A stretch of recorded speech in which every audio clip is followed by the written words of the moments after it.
अशा पद्धतीची झटपट व पौष्टिक कोबीची भाजी बनवा तर घरातील सर्वांना नक्कीच आवडेल।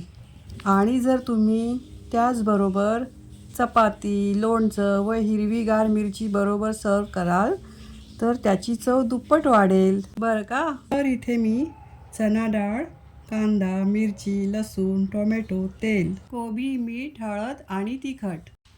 तर सर्वात प्रथम आपण कढईत तेल घालूया। तेल तापल्यानंतर त्यात राई, जिरं, लसूण, कढीपत्ता आणि मिरची घालून घेऊया। कढईपर्यंत आपण बाजूला चण्याची डाळ शिजवून घेऊया।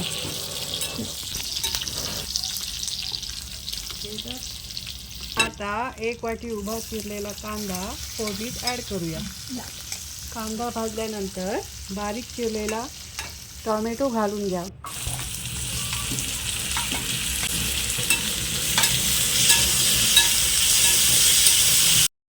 त्यानंतर त्यामध्ये थोडी हळद, लाल तिखट एकजीव करून घेऊया।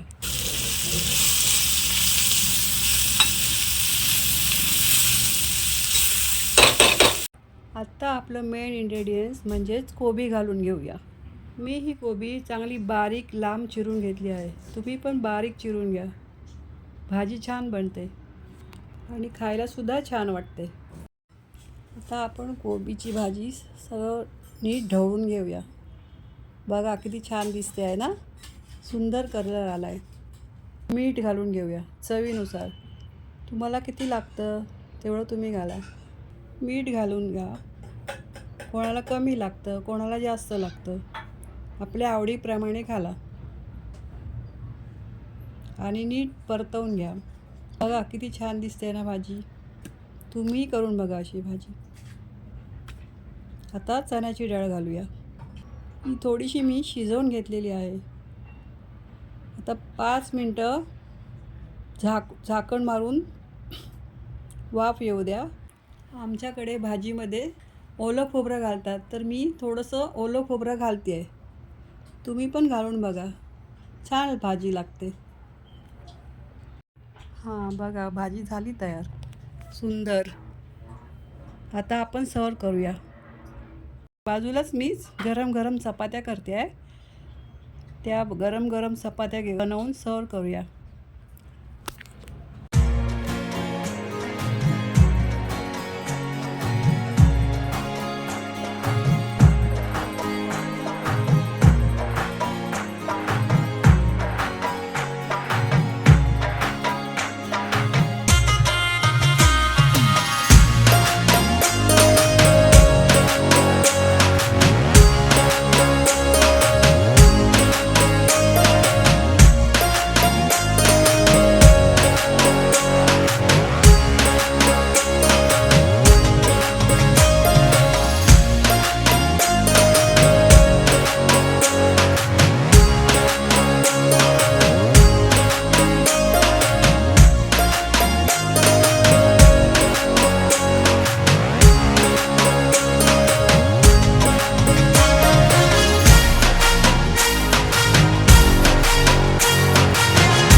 तुम्हाला जर ही माझी रेसिपी आवडली असेल तर लाईक, शेअर आणि सबस्क्राईब करा।